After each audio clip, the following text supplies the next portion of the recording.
Dating म्हणजे काय?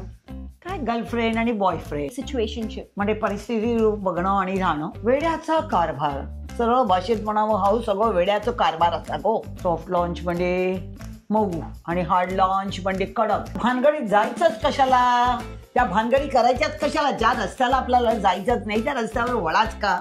म्हणजे स्टँड बाय झालं. हा stand by, that is called the stand by. हा नाही पटला तर दुसरा स्टँड बाय आहे. त्याला बेंचिंग म्हणतात. पण नाही मग समोर लोक मम्मी हो शुगर डॅडी. अरे शुगर डॅडी काय रे पोऱ्या.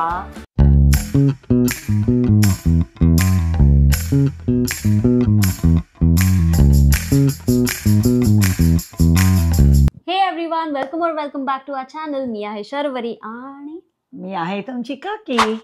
आज घेऊन आलो आहोत एक बॅन्टर व्हिडिओ, कारण एकदम फन एलिमेंट असणार आहे. Mummy, any idea?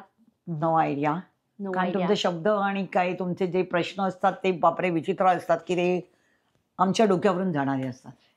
तर आता मी प्रश्न नाही आहे, प्रश्न तर बिलकुल नाही आहे. आज आहे ते एक फन एलिमेंट की मिलेनियल, जेनझी आणि जेन अल्फा यांचे असे खूप सारे फन आणि वेगवेगळे शब्द आहेत जे की मम्मीला म्हणजे बेबी बूमरला नाही माहिती. कळलं का? बेबी बूमर, मिलेनियल्स आणि जेनझी नाही, हे काही माहितीच नाही. हे आम्हाला कधी माहिती नाही. आमच्या कानावर कधी शब्द पडलेच नाही. तुझ्या एज ग्रुप मधले जे लोक आहेत त्यांना बोलतात बेबी बूमर्स. कारण जे लोक वॉर्सच्या टायमाला वगैरे बंबार्डमेंट वगैरे होत होतं सगळीकडे, बॉम्ब्स वगैरे, तर तेव्हा जे बॉर्न झालेले आहेत तर त्यांना बेबी बूमर्स म्हणतात. मिलेनियल्स जे की 1980s पासून 1990s मध्ये म्हणजे 2000च्या आधी जे बॉर्न झालेले आहेत त्यांना मिलेनियल्स बोलतात. जेनझीज आहे ते 2000 पासून जे बॉर्न झालेले आहेत 2014 का 17 पर्यंत, तर ते आहेत ते जेनझीज आहेत. आणि त्याच्यानंतर बॉर्न झालेलं ते जेन अल्फा म्हणजे रेयांश वगैरे. जेन अल्फा. ओके, जेन अल्फा. येस. तर आपण असेच वर्ड्स विचारणार आहोत मम्मीला की जे की खूप क्रेझी आहेत आणि मम्मीचं रिॲक्शन घेऊ त्या वर्ड्स वरती आणि त्या गोष्टीवर. सगळ्यात पहिला जो शब्द आहे मम्मीला माहितीच आहे, हा डेटिंग. डेटिंग म्हणजे काय? काय गर्लफ्रेंड आणि बॉयफ्रेंड यांच्याशी डिस्कशन, तुमच्या गप्पा गोष्टी, त्यांच्याशी चॅट करणं, गप्पा मारणं, त्याच्यामधनं पुढचा प्रवास करणं. पुढचा प्रवास. येस तर येस, नो तर नो. त्याला डेटिंग म्हणतात. तुमचं काय? ऑलमोस्ट बरोबरच आहे. पण तुमच्या अकॉर्डिंगली डेटिंगचा मिनिंग काय आहे ते कॉमेंटमध्ये सांगा आम्हाला, जर तुम्ही बेबी बूमर असाल तर. ओके मम्मा, नेक्स्ट वर्ड आहे सिच्युएशनशिप. म्हणजे परिस्थिती बघणं आणि राहणं. सिच्युएशनशिप म्हणजे मी एखाद्या बरोबर आहे पण मी त्याला डेट पण नाही करत आहे आणि आम्ही दोघं फ्रेंड्स पण नाही आहे, पण आम्ही एकत्र आहोत. मग त्याचा काय, राहण्याचा काय अर्थ? एकत्र आहेत, पटतही नाही, मित्र पण नाही, आणि काय म्हणजे काय मला प्रकारच. पण आम्ही एकत्र आहोत म्हणजे आम्ही सगळं करणार एकत्र, पण लोकांना बोलताना आम्ही सांगणार की आम्ही बाबा एकत्र नाहीये आणि आम्ही मित्र पण नाही. काय हा सगळा वेड्याचा कारभार, सरळ भाषेत म्हणावं हा सगळं वेड्याचं कारभार असतात हो. आणि सगळी ही पिढी आहे ना ती सगळी फुकट वाह्यात चालली आहे तुमची. Young generation. यंग म्हणजे काय, त्याला सगळं जंग. यंगला सगळे जंग लागलेले आहे. ओ माय गॉड, मम्मी पण ना. ओके, नेक्स्ट आहे तो एकदम क्रेझी टर्म आहे, soft launch and hard launch. Soft launch म्हणजे मऊ आणि हार्ड लॉन्च म्हणजे कडक. म्हणजे जो मऊ असेल, जर प्रेमळ असेल तर त्याला जवळ ठेवायचा, आणि जर कडक असेल तर त्याला 1-2 करून टाकायचा. म्हणजे मी एखाद्याला जर डेट करते आणि मला त्याला मला सगळ्या जगाला सांगायचंय की बाबा मी डेट करते, तर मी फोटो त्या मुलाबरोबर टाकणार सोशल मीडियावरती, पण मी त्याचा फेस रिव्हील नाही करणार, फेस न दाखवणार. आणि हार्ड लॉन्च म्हणजे मला सगळ्या जगांना जाहीर करायचे की बाबा मी या मुलाला डेट करते, तर मी त्याचा जेव्हा फेस दाखवणार तेव्हा त्याला हार्ड लॉन्च म्हणतात. Got it. जाहीर करणं म्हणजे hard launch. That is called the media. माध्यम जग जाहीर केलंय. एक्झॅक्टली, जग जाहीर करणं म्हणजे हार्ड लॉन्च. प्रसिद्धी देणं त्याला, म्हणजे तो that is I got it. Yes. Hard launch. Next आहे मम्मा गोस्टिंग. गोस्टिंग म्हणजे गप्पा मारत राहणार त्यांच्याशी? नाही, गोस्टिंग.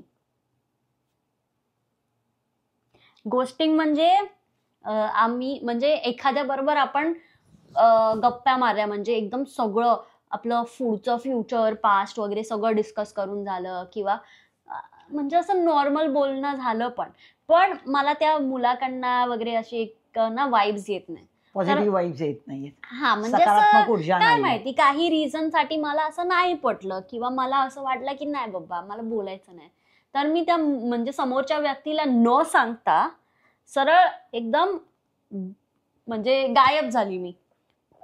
अशी की मी तो मला मेसेज नाही करू शकत, कॉल नाही करू शकत व्यक्ती, काहीच नाही, तर त्याला गोस्टिंग म्हणतात. त्या भानगडीत जायचंच कशाला? त्या भानगडी करायच्याच कशाला? ज्या रस्त्याला आपल्याला जायचंच नाही त्या रस्त्यावर वळाच का? आणि मग गोस्टिंग आणि पोस्टिंग आणि त्याला मग काही सांगायचंच नाही, गप्पाच मारायचे. म्हणजे तो बिचारा फार मेला. तो जर असेल प्रेमळ आणि त्याचं खरंच प्रेम असेल तर त्याला मारून टाकलं ग बाई. काय रे देवा तुमचा प्रकार. गोस्टिंग रे देवा. गोस्टिंग आहे. मर डाला त्याची हालत बेकार केली. ओके नेक्स्ट वर्ड आहे मम्मा आहे बेंचिंग. बेंचिंग म्हणजे स्थावर असेल. बेंचिंग म्हणजे स्थावर झालं, म्हणजे फिक्स होत आलं असेल, that is called the benching. Benching म्हणजे मी एखाद्या पर्सन बरोबर आहे, मी डेट करते, पण मला थोडंसं डाऊट आहे की बाबा या व्यक्ती बरोबर चालणार का नाही चालणार, म्हणून मी बॅकअप म्हणून अजून एक असा व्यक्ती ठेवणार की बाबा ह्याच्या बरोबर नाही चाललं तर हा आहेच.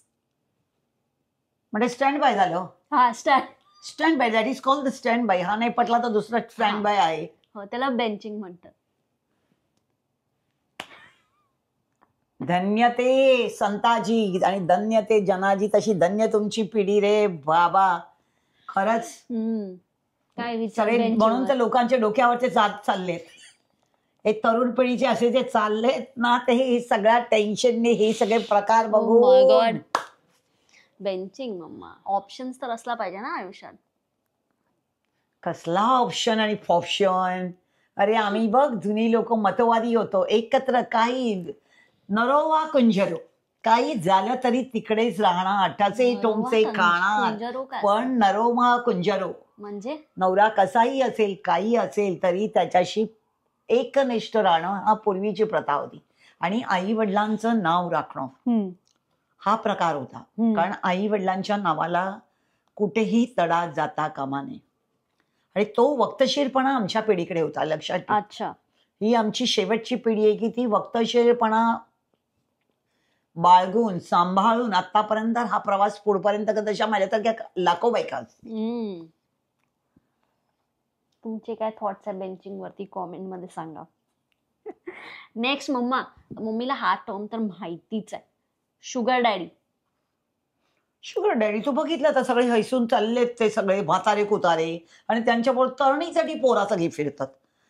आणि मी बघितले पुण्य का विचारले पुण्य हो काय प्रकार आहे पुण्य मग सांगू लोक मम्मी हो शुगर डॅडी. अरे शुगर डॅडी काय रे पोऱ्या, पुणे शुगर डॅडी कोणाक गो मम्मी जे म्हातारे असत ना त्याच्यावर तरुणीसाठी पोरा फिरतात ना हे त्यांचे शुगर डॅडी असत. अरे शुगर डॅडी काय तर ह्यांचा पैसो बघून धावतं ती पोरा. जीव द्या, देवाने कष्ट करायची हिंमत दिली, ताकद दिली तर ताकदीने कामं करा आणि या म्हाताऱ्यांच्या पाठी धावतात. Very laughing. ज्यांना नाही माहितीये शुगर डॅडी म्हणजे एका एकदम असं खूप असा म्हातारा असा व्यक्ती एका तरुण मुलीबरोबर किंवा एक तरुण मुलगी तिच्या वयापेक्षा खूप जास्त मोठा माणसाबरोबर लग्न करते किंवा डेट करते, तर त्यांना शुगर डॅडी असं म्हणतात. का? कारण त्यांच्याकडे बहुतेक वेळा अशा मुली करतात का? कारण पैसे असेल म्हणून, किंवा म्हणजे कधी कधी खूप वेळा असं नसेल पण त्याला त्या टर्मला म्हणजे त्या तशा कपल्सना किंवा त्या व्यक्तीला शुगर डॅडी म्हणतात. सगळा विचित्र प्रकार, सगळा विचित्र म्हणजे सगळा म्हणतात ना की काय बावळटांचा बाजार. मम्मा नेक्स्ट आहे डेल्लू. ते काय डेल्लू? आता हा कुठला, हे सगळे शब्द आहेत ना, हे नवीन डिक्शनरी आहे माझ्यासाठी. डेलुलू म्हणजे डिल्युजन, म्हणजे मी असं एखाद्या अनरिअलिस्टिक गोष्टींवरती की बाबा ती खरी नाही आहे पण त्याच्यावरती मी बिलीव्ह करणार. म्हणजे फॉर एक्झाम्पल असं मी राहते अर्थवर पण माझं असं इमॅजिनेशन आहे की बाबा मी तर राहते मार्सवरती. म्हणजे काय? अर्थ म्हणजे पृथ्वी आणि मार्स म्हणजे काय? तर म्हणजे असं एकदम खरी गोष्ट नाही आहे पण मी त्याला खरी समजणार, म्हणजे की मी डुलुलू मध्ये आहे. मग ते भ्रमाचा भुंगा. भ्रमाचा भुंगा, भ्रमंती.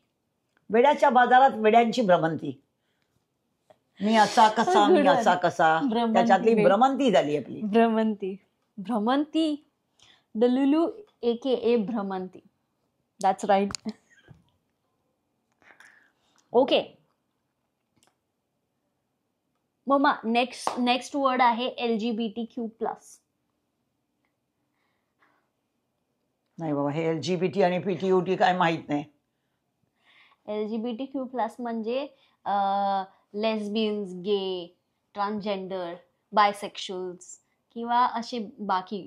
म्हणजे लेस्बियन्स म्हणजे मुली दोघी आहेत ते डेट करतात किंवा लग्न करतात तर ते एकत्र आहेत. गे म्हणजे काय, मुलं आहेत ते एकत्र आहेत.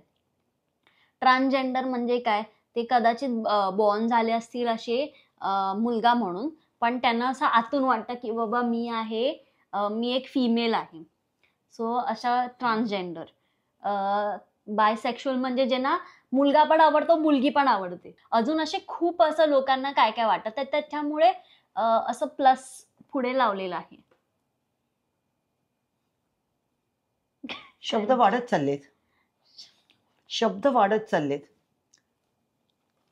त्याचा म्हणजे क्रमाक्रमाने ते पुढे पुढे चाललेत आता. त्यामुळे डोक्याला आता मुंग्या यायला लागलेल्या आहेत. हे प्रकार सगळे ऐकून असे डोकं असं गरगरायला लागले. त्यामुळे सुचत नाहीये की आता त्याला शब्द फेकला मी काय उत्तर देऊ. कारण हे आमच्या कधी म्हणजे आमच्या बापजादांना माहीत नाही, आम्ही कधी पाहिलं नाही, आम्हाला काही ह्याच्याबद्दल कल्पना नाहीये. आता ही सगळी अंधेरी नगरी में चौपट राजा आणि भूलभुलैया नगरी आहे. त्यामुळे फॉरेन कंट्रीत येऊन सगळं आम्ही बघतोच आणि डोळ्यावर असं गॉगल लावून फिरायचं मस्त पिकेचे गॉगल लावून बंद करून. घोड्याचा चष्मा कसा असतो तो असा वापरायचा आणि इकडे तिकडे न बघता आपला रस्ता अक्रमायचा. ते फाजील चाळे, कसलंय डॅटिंग आणि काय काही सांगून मला पटणार नाही असं, हे लक्षात ठेव. Take the seriously. सिरियस मॅटरवर बोलायचं असेल तर बोलू शकतो. हे काय? नेक्स्ट आहे mamma no cap. No cap या नो कॅप म्हणजे कशातच काही नाही. नो कॅप म्हणजे मी खोटं बोलत नाहीये. No cap. हो, नो कॅप. मला वाटलं कॅप म्हणजे हॅट. कॅप म्हणजे मला वाटलं खोटं बोलत नाही. Okay, no cap.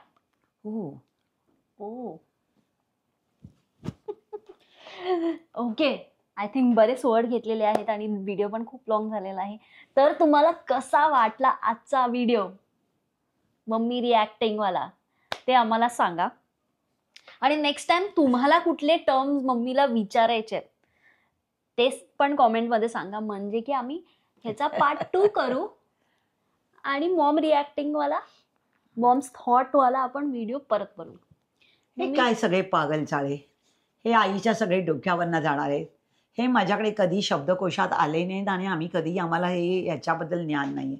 तर म्हणतात ना, पोरांची पोरचेस्ट आणि म्हाताऱ्याचा पोकळ काष्टा, त्याच्यातला प्रकार झाला. ही सगळी पोरांची पोरचेस्ट आहे आणि म्हाताऱ्यांच्या डोक्याला it is what it is mummy. आता आहे असं तर आहे, काय करणार.